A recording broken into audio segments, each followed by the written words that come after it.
बात कर लेते हैं बेंगलुरु में एरो शो 2023 की। आज प्रधानमंत्री मोदी एरो शो का उद्घाटन करेंगे। 5 दिन तक चलने वाले इस एरो शो में 80 से ज्यादा देश हिस्सा लेंगे। रक्षा मंत्री राजनाथ सिंह ने इसे एशिया का सबसे बड़ा शो बताया है।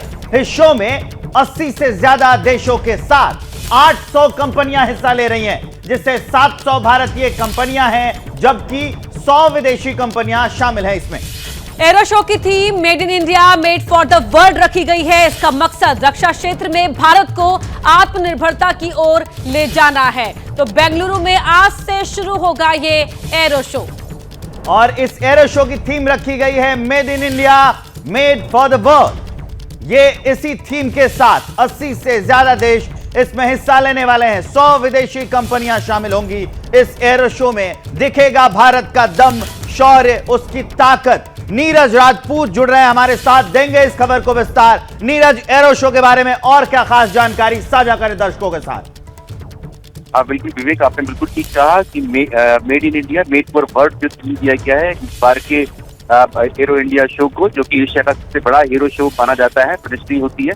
और हम लोग देखेंगे 9:30 बजे जब प्रधानमंत्री नरेंद्र मोदी यहाँ पहुंचेंगे उद्घाटन समारोह में, तो फ्लाई पास तो हो गई है, जिसमें करीब 67 जो लड़ाकू विमान, हेलीकॉप्टर, ड्रोन वो इसमें हिस्सा लेंगे, जो दिखाएंगे कि भारत की हवाई ताकत क्या है। और इसके साथ साथ ये दिखाएगा कि भारत आत्मनिर्भर होने के साथ साथ जो अपने लड़ाकू विमान है, जैसे LCA तेजस है, अपने हेलीकॉप्टर्स है, LCH प्रचंड है या LCA है, ये ALH है, तो ये अपने हेलीकॉप्टर्स अब दुनिया को देने के लिए भी तैयार है। और बिल्कुल ठीक कहा आपने, 100 से ज्यादा देश इसमें हिस्सा ले रहे हैं। 32 देशों के डिफेंस मिनिस्टर, रक्षा मंत्री हिस्सा ले रहे हैं। 29 देशों के एयरफोर्स चीफ जो है इस 5 दिन तक चलने वाले इस एरो शो में हिस्सा लेंगे। और विवेक, खास जो होगा वो होगा HAL का जो अपना नया एक सुपरसोनिक ट्रेनर एयरक्राफ्ट आ रहा है, जिसका नाम है HLF T-42। इसको पहली बार खुद प्रधानमंत्री नरेंद्र मोदी जो है वो देखेंगे और उसका अनवील करेंगे, दिखाएंगे दुनिया को कि अब एक बार LCA तेजस के साथ साथ एक और नया फाइटर ट्रेनर एयरक्राफ्ट बनाने जा रही है, भारत बनाने जा रहा है, HAL बनाना चाह रहा है। और जो हमने देखा है कि उसके मॉडल पर हनुमान जी की जो है तस्वीर लगाई गई है, दिखाने के लिए कि जिस तरह से हनुमान जी जो मारुत जिनका नाम से भी जाना जाता है, तो वो भी इसी तरह से ही ये हवा से बात करेगा। इसका स्टॉर्म इज कमिंग उसको नाम दिया गया है।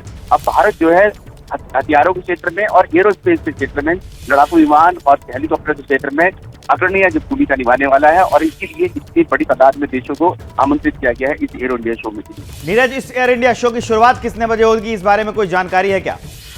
जी विवेक, सुबह 9:30 बजे बेंगलुरु के येलहंका एयरपोर्ट पर ये जो एरो शो है, यानी एरो इंडिया 2023 जो है ये शुरू हो जाएगा। प्रधानमंत्री नरेंद्र मोदी, रक्षा मंत्री राजनाथ सिंह, कर्नाटक के मुख्यमंत्री और साथ ही CDS तीनों सेना के प्रमुख वो सब यहाँ मौजूद रहेंगे उस वक्त उद्घाटन समारोह में। 9:30 बजे से 9:45 तक एक फ्लाई पास होगा। उसके बाद 9:45 तक प्रधानमंत्री नरेंद्र मोदी का संबोधन होगा और 10:30 बजे से 11:55 तक इस बार फिर से बड़ा फ्लाई पास जो होगा वो बेंगलुरु के आसमान में देखने को मिलेगा। बिल्कुल नीरज, यहाँ पर एक और सवाल, अगर हम बात करें 80 देश इसमें हिस्सा ले रहे हैं, लेकिन डिप्लोमेटिक फ्रंट पर जो बड़े देश हैं, रूस है, अमेरिका है, फ्रांस है, उनकी भागीदारी इस एरो शो में कितनी महत्वपूर्ण हो जाती है? क्या रेलेवेंस है, जरा उसको समझाएं।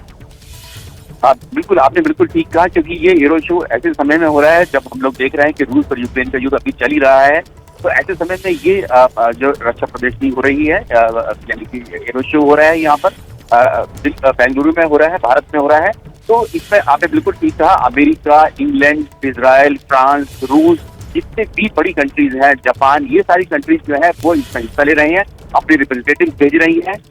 US के तो हम लोग देख रहे हैं कि जो उनके फाइटर एयरक्राफ्ट हैं, जो F-18 है वो यहाँ पर आया है। इसके अलावा F-35 भी आया है, वो सब एयरक्राफ्ट भी यहाँ पर आए हैं। और फ्रांस का जो रफाल मरीन जो वर्जन है वो भी माना जा रहा है कि वो इस एरो शो में हिस्सा ले रहा है। और रफाल लड़ाकू विमान तो फ्लाई पास में हिस्सा लेगा ही लेगा। तो ये अपने आप में बहुत महत्वपूर्ण है। मिलिट्री डिप्लोमेसी के हिसाब से भी ये एरो इंडिया शो जो है भारत के लिए बहुत महत्वपूर्ण माना जा रहा है।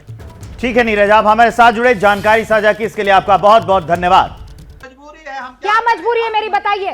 मैं अभी आपको बताती हूँ कि मैंने ओए होए होए होए, नमकीन के चटकारे लेते हुए टकटकी मार के डिबेट शो को पॉज रिपीट कर करके देख रहे हैं जोगिंदर जी। इनकी तरह आप भी देखें अपनी फेवरेट डिबेट्स को रिपीट कर, और डाउनलोड कीजिए एबीपी लाइव ऐप अपने स्मार्ट टीवी पर।